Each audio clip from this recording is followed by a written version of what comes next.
When the overcurrent relay senses fault current, it will operate irrespective of the direction of the current flow. Quite often we would like the relay to operate for current flow in one direction only. Let me show you why. This example shows the high voltage bus in a distribution substation. It is fed from sub-transmission lines which are part of a continuous loop. In this arrangement, current may flow in or out of either sub-transmission line depending upon conditions or system configuration in other parts of the loop. Now, suppose a fault occurs on line A. Fault current will flow from line B through the bus to feed the fault on line A in addition to the load on the bus. The overcurrent relay on line A will sense the overcurrent situation and begin to operate according to its inverse time characteristic. But the current in line B has also increased to feed the fault. Therefore, its own overcurrent relay will also sense the high level current and commence the tripping process. In fact, line B is also feeding the distribution load and therefore passes greater current than A. If the B relay trips out line B, the substation is left without any power supply at all. We can avoid this by using directional overcurrent relays, device number 67. Now, with a line A fault, the directional element blocks the overcurrent relay on line B from tripping when current flow is into the bus, but it will allow operation of overcurrent relay A to trip when current flow is out of the bus. For both of these lines, the correct tripping direction is when current flow is out of the bus into the line. In the case of a bus fault, current will flow into the bus from both feeders. Then both overcurrent relays will be blocked from operation by their respective directional relays.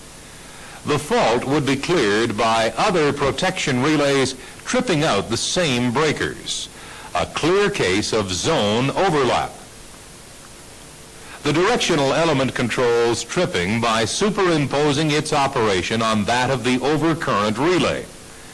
You will remember that the time overcurrent relay is fitted with a shorted shading coil on one leg of the electromagnet. This is to provide the driving force. The shorting circuit is fitted with a contact which is operated by the directional element. When current flow is in the tripping direction, this contact remains closed and the overcurrent relay can operate. However, if current flow reverses, then the directional element opens the contact, so preventing operation of the time overcurrent relay. Similarly, the directional element also operates a contact in the instantaneous relay tripping circuit to allow tripping only when current flow is in the designated tripping direction. There are several different types of directional relay, but they all work on the principle of comparing the direction of current flow with some fixed reference, which may be voltage or current. To be more precise, it is usual to compare the phase angle of the current in relation to that of the reference. The important point is that the polarity of the reference quantity, be it voltage or current, must not change even under different fault conditions.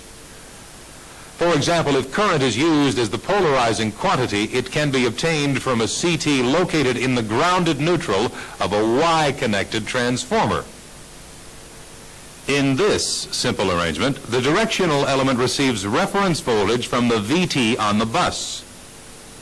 Current is measured by the CT in the protected line. In normal operation, the phase angle of the current may be up to, say, 20 degrees lag.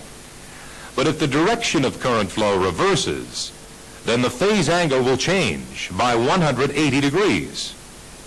This very large difference is easy for the relay to detect and activate the directional element. One common type of directional relay is the induction cylinder type shown here. The aluminum or copper cylinder takes up a stationary position depending upon the fluxes developed in the electromagnet. One of the coils is receiving input from the reference voltage or current, while the other is receiving input from the CT of the protected circuit. When current flow is in the selected non-tripping direction, the two fluxes set up the cylinder so that its contacts block operation. Now, if the flow of primary current reverses, then the aluminum cylinder will immediately take up a new position. Its contacts will now allow rotation of the time overcurrent disc, and the relay can operate.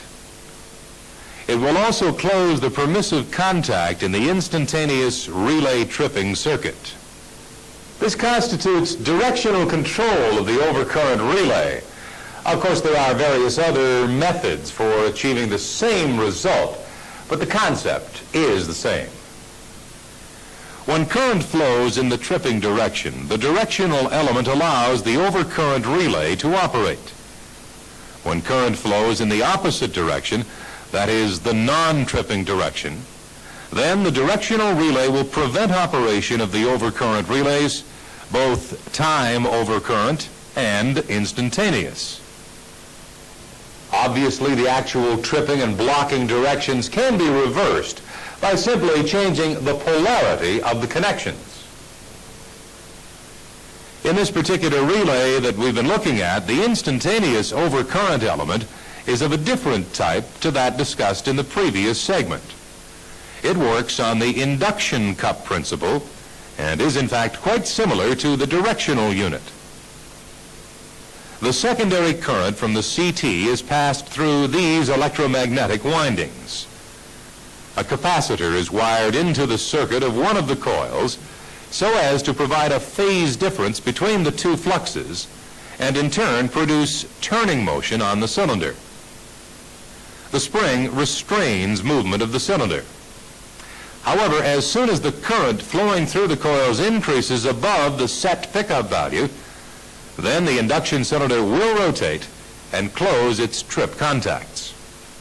In this unit, only a few millimeters of rotation are required so that the tripping times are extremely short, about 20 milliseconds.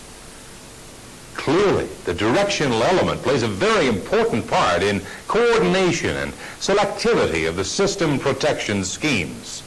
We'll be talking a lot more about application of these relays in future tapes. For now, time for a break. Please switch off the tape and